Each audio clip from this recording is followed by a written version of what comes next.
regresso ao seu consultório, desta vez para falar de um assunto que vão ligar-se as antenas, os sinais de alerta lá em casa, de certeza, porque este é um assunto que sempre que o trazemos à antena é muito concorrido, há muitas pessoas a ver e muitas pessoas também a quererem participar e, sobretudo, a identificarem-se com os convidados que trazemos a estúdio para que possam, às vezes, dar-lhe aqui algumas achegas importantes para resolver a sua própria situação. Nós falamos de vertigem, de tontura, de desequilíbrio, tudo o que isto implica. O meu convidado é o Dr. José Gameiro dos Santos, é otorrinolaringologista. Muito boa tarde, Sr. Doutor. Como está? Está bem disposto? Bem disposto, muito obrigado. Muito boa tarde. Antes de mais, agradecer o convite em nome pessoal e em nome do Hospital Central de Vila do Conde e, obviamente, também agradecer ao Hospital Central de Vila do Conde, à direção, de me ter escolhido para estar aqui presente. Claro que sim. Eu estava a dizer que nós sempre que trazemos este tema à antena, aliás, vamos abrir também às chamadas mais daqui a pouquinho, já sabem que tem o telefone para o qual podem ligar, é sempre um assunto muito concorrido. Isto alarma-me.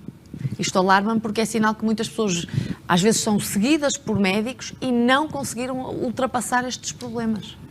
É um facto.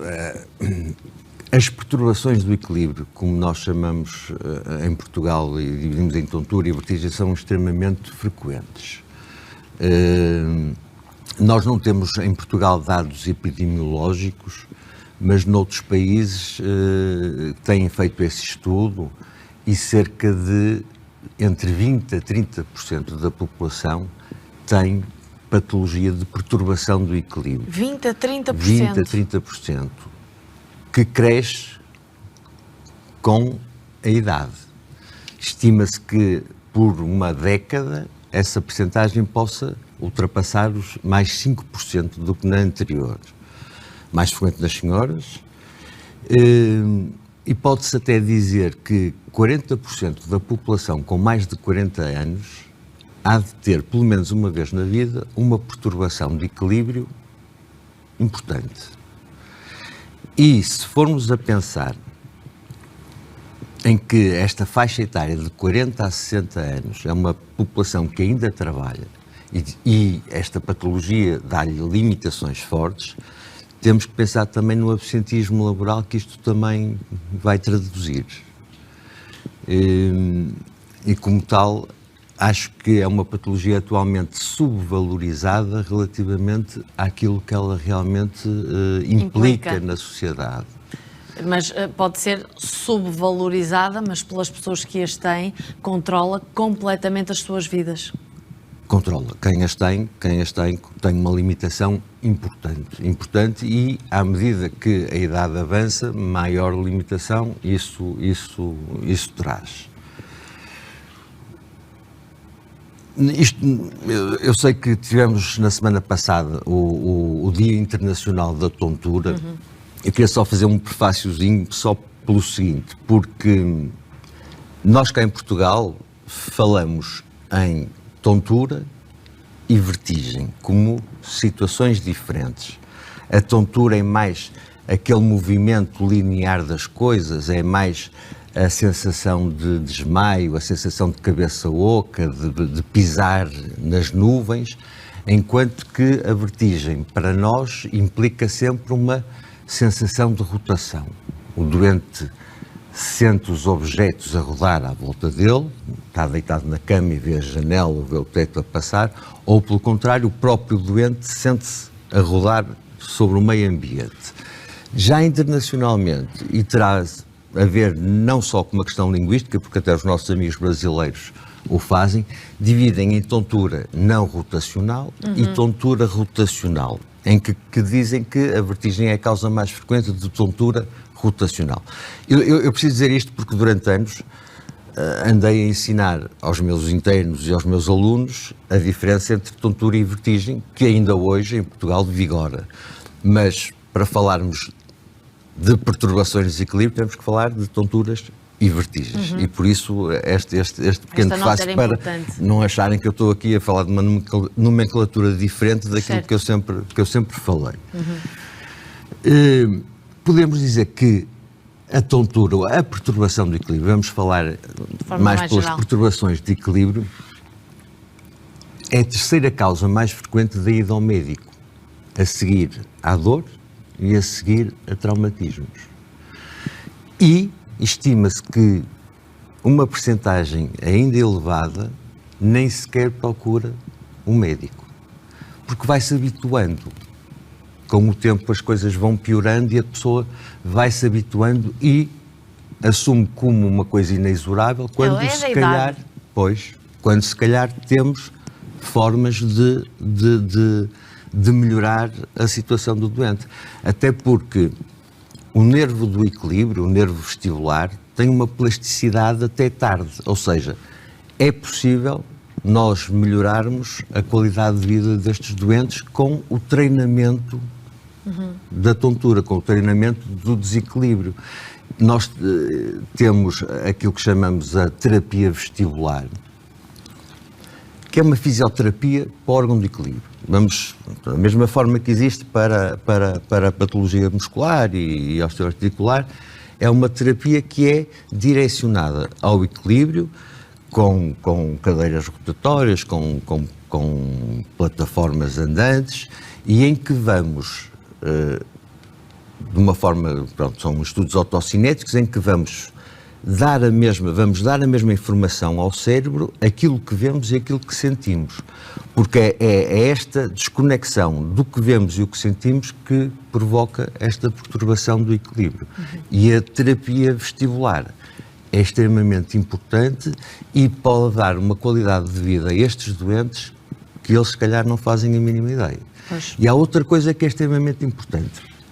À medida que a idade passa, o nervo do equilíbrio, como todos os outros, vai perdendo as suas capacidades, obviamente. E o desequilíbrio é maior.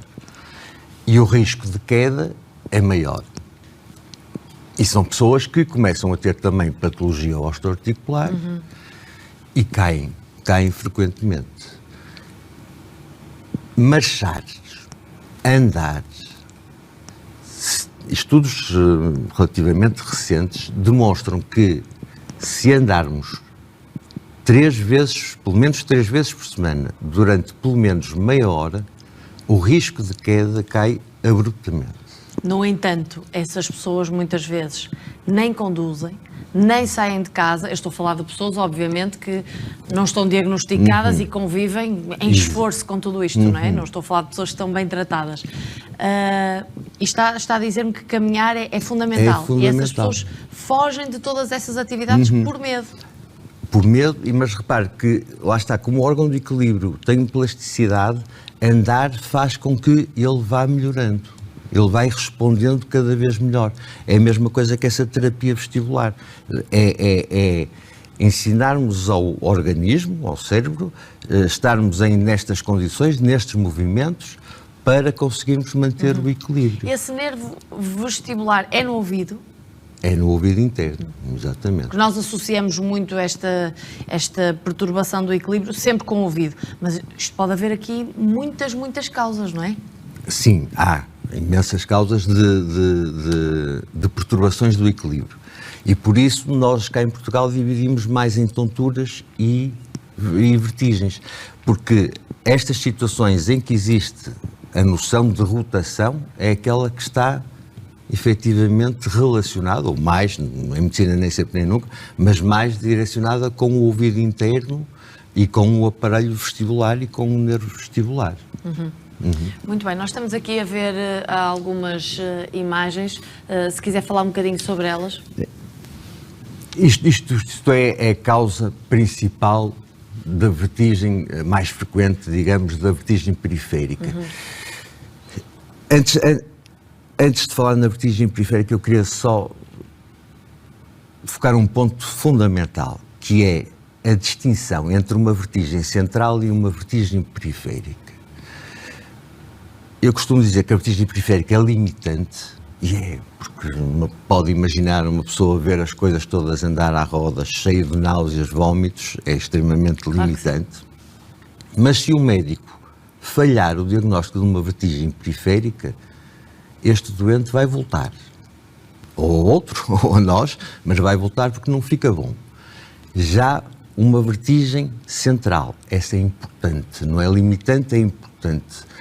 Porquê? Porque se falharmos um diagnóstico de uma vertigem central, este doente pode não voltar, nem a nós nem a ninguém. E por isso há sintomas específicos, como uma cefaleia muito intensa a acompanhar a vertigem, uma cefaleia, uma dor de cabeça muito intensa, alterações neurológicas como visão dupla, alterações na fala, alterações na motilidade, alterações na sensibilidade, alterações na mobilidade da face, que quem vê estes doentes pela primeira vez tem que ter esta noção de poder ser uma vertigem central e não uma vertigem periférica. E quando há uma mínima hipótese de ser uma vertigem central, há que enviar estes doentes a uma consulta urgente de neurologia e ou fazer imagens. TAC cerebral, ressonância cerebral. Cá em Portugal é mais difícil a ressonância, terá que ser o TAC.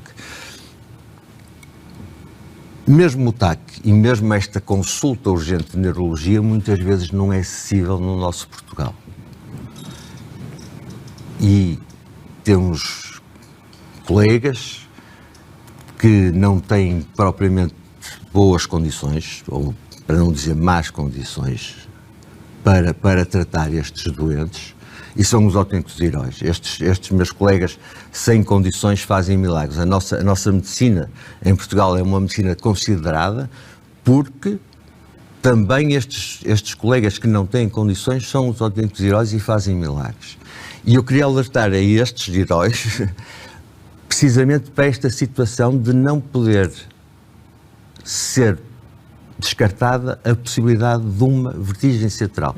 Eu faço um apelo, se algum dos colegas me está a ouvir, para pesquisarem uma coisa que se chama HINTS, que é H-I-N-T-S, que são 3 tipos de exames físicos que são possíveis fazer na cama do doente com a vertigem aguda, que nos ajuda bastante a fazer o diagnóstico diferencial entre uma patologia central e uma patologia periférica.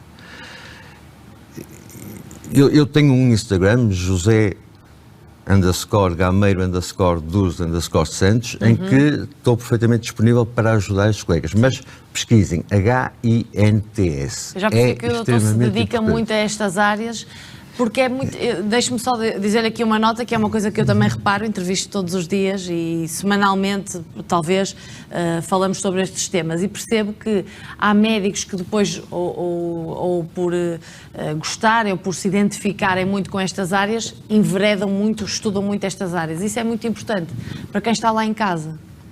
E já quer dizer, a linha não está a ser bem trabalhada, não é? Às vezes não sabem por onde se virar, é muito importante ir a um médico experimentado nestas áreas. É a sensação que eu tenho. Sem dúvida, sem dúvida. Às vezes não há essa possibilidade, não é? Nem nós sabemos como, por isso é que aqui no consultório também vamos indicando algumas das nossas referências. Pronto, é isso.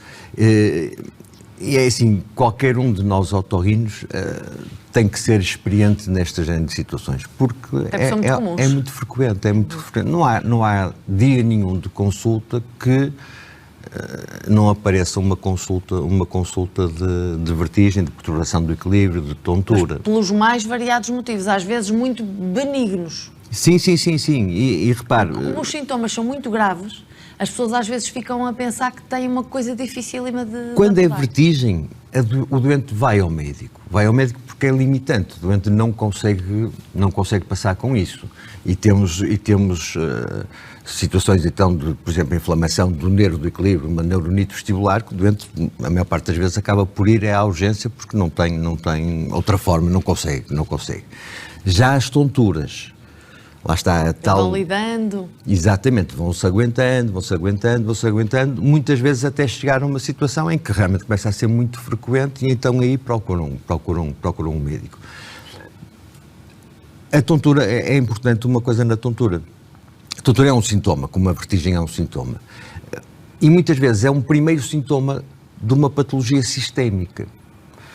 Todos nós já tivemos tonturas, acho eu, um esforço grande, levantar uma coisa, uma pessoa fica zonza. Mas associamos sempre às tensões baixas. Exatamente, e uma das causas de tonturas é precisamente a hipotensão, a hipertensão, a glicose baixa, a glicose alta, as anemias, patologia cervical, patologia dos músculos do pescoço, os grandes vasos que levam, que levam o sangue à cabeça estão aqui, e se forem trilhados, entre aspas, a quantidade de sangue que chega ao cérebro e que chega ao ouvido interno é menor, e então provoca a tontura ou mesmo a vertigem. Muitas vezes estas tonturas, é como eu digo, são sintomas de patologia sistémica e que devem alertar o doente para ir ao médico, para se fazer este diagnóstico. Patologias cardíacas muitas vezes começam com isso, patologias neurológicas mais graves, crónicas, como a esclerose lateral, por exemplo, muitas vezes começa só com simples tonturas. E lá está, se for uma anemia, se for uma hipotensão, se for uma hipertensão, se o doente for ao médico, trata a tontura e trata a causa. Mas muitas vezes é que é tão difícil investigar o que está por trás do sintoma? É a sensação que me dá quando temos assim muitas chamadas de pessoas que não fazem um caminho linear em termos médicos, que eu não percebo porque é que é tão difícil pesquisar o que é que está a causar. É assim, a tontura... Eu estou a falar da vertigem, desculpe doutor, mas já agora tenho que corrigir, estou a falar mais de zumbidos. Na verdade, eu quando agora estava a induzi-la em erro, na verdade as pessoas quando ligam e queixam-se que o caminho não é linear ou não se resolve, é de zumbidos. Não estava o zumbido é diferente, é aquele barulho que uma pessoa ouve dentro da cabeça ou direcionado a um ouvido só e que algumas vezes acompanham as tonturas e as vertigens. O que acontece é que para o zumbido, propriamente, muitas vezes não há nada a fazer. Nós só conseguimos tratar os zumbidos que são provocados por perdas auditivas, que nós conseguimos tratar a perda auditiva. Percebo. Ok? Ou seja... Por isso é que é tão difícil às vezes para as pessoas, estão a ser acompanhadas e depois o problema às vezes não se resolve, não ficam como ficavam. Porque há muitos casos em que não tem nada a ver com isto. Não tem nada a ver com isto e nós não conseguimos tratar. Eu costumo dizer que para os zumbidos há 20 ou 30 medicamentos, o que quer dizer que nenhum deles é bom, porque senão só havia 2 ou 3, não é? Eu tinha pensado nessa perspectiva, é verdade. A maior parte das vezes não conseguimos. E repara, uma das situações que causa zumbido é o traumatismo acústico. Trabalhadores em fábricas com aqueles barulhos estrondosos, que hoje em dia são obrigados a usar protetores, de antes não. E então apanhamos frequentemente doentes com quedas nos 4000 Hz, que são típicas, são sugestivas desse traumatismo acústico. E não há nada a fazer para isso, porque nós não vamos conseguir melhorar isso. Agora, outra situação que é extremamente importante, que é o zumbido unilateral. O zumbido unilateral acompanhado de tontura, vertigem e perda auditiva, muitas vezes são estas patologias vertiginosas, como a doença de Meniere ou às vezes alguns tumores retrococleares, ou seja, entre o sistema nervoso auditivo e o sistema nervoso central, que podem surgir ali, provocando este tipo de situações. São doentes que muitas vezes nos chegam à urgência, à consulta, não só pelo zumbido, mas até principalmente pela perda auditiva e pela patologia vestibular, pelo desequilíbrio. Voltamos à vertigem? Voltamos à vertigem. Eu tinha que fazer aqui esta nota porque eu tenho a certeza que muitas pessoas o vão questionar a seguir. É importante associarmos as duas coisas, sem dúvida nenhuma. Eu estava ali ao bocado, era uma imagem que era da vertigem mais comum. Exatamente. Que nos surge no consultório, que é a vertigem posicional paroxística benigna, que é chamada vertigem dos cristais, não é? Todos nós já ouvimos falar, pelo menos quem assiste a este programa vai ouvindo falar. Isto é muito simples, o órgão do equilíbrio são 3 canais semicirculares, e como o nome indica, são um semicírculo, e os tais cristalzinhos, que se chamam otolitos, deviam estar sempre aqui em baixo. E por qualquer razão eles saem. Às vezes por movimentos bruscos, danças. Eu lembro de uma vez de um casal que os dois chegaram à segunda-feira porque tinham feito um raio de jipe e estavam os dois com este tipo de vertigem. Mas muitas vezes não há esta ligação tão fácil, não é? Antecedente. E então os cristalzinhos saem do sítio, e os otolitos. Então por isso é que se fala na vertigem dos cristais. É uma vertigem que é benigna. Ela não tem outros sintomas, são vertigens curtas, muitas vezes segundos, minutos, mas muito frequentes. Basta mexer a cabeça para provocar essa vertigem. É muito típico o doente sentir aquilo na cama. Pois. Roda na cama e vê as coisas todas andar à roda. E tem isto muitas vezes, que chega a ser, obviamente, limitante para o seu dia-a-dia. São indivíduos que a maior parte das vezes conseguem andar perfeitamente, mas fazem um movimento mais brusco. E já sabem, depois protegem-se, não é? Tem aqui um mecanismo em que exatamente, evitam fazer protegem. isso precisamente. Muitos deles dizem-me que dormem sempre com a cabeça levantada porque se deitam para trás. Pois. E andam meses assim, quando o tratamento é extremamente simples. Quer o diagnóstico, quer o tratamento. O diagnóstico é feito com aquilo que chamamos as manobras de provocação, ou seja, nós vamos provocar a vertigem, deitamos o doente para trás com a cabeça supostamente para o lado onde achamos que está em causa, e provocamos a vertigem. É engraçado que os doentes deitam-se para trás, estão deitados e agarram-se, gritam, porque aquilo anda tudo a andar à roda. Nós vemos o nistagmo, que é o olhar do doente a mexer, e aparece a vertigem.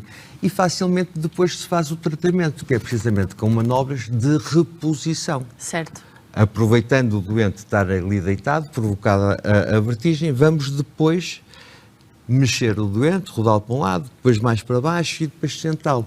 Fazer com que o tal cristalzinho Que está fora do começa sítio. a mexer, vai para aqui, depois vai para aqui, vem para aqui, depois sentamos e ele volta para a zona onde deve ser. Isto parece magia, mas tem a sua ciência claro. de colocar os cristais no sítio. E às vezes, logo a seguir, vamos voltar a fazer a manobra de provocação e o doente já não tem vertigem. Muito bem.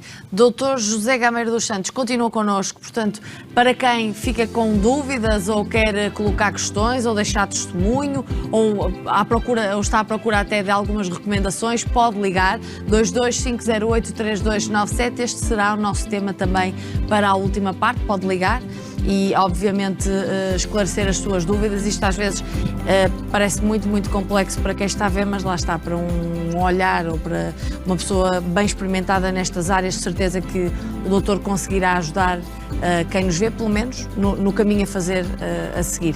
Voltamos já a seguir, o intervalo é pequenino. Até já.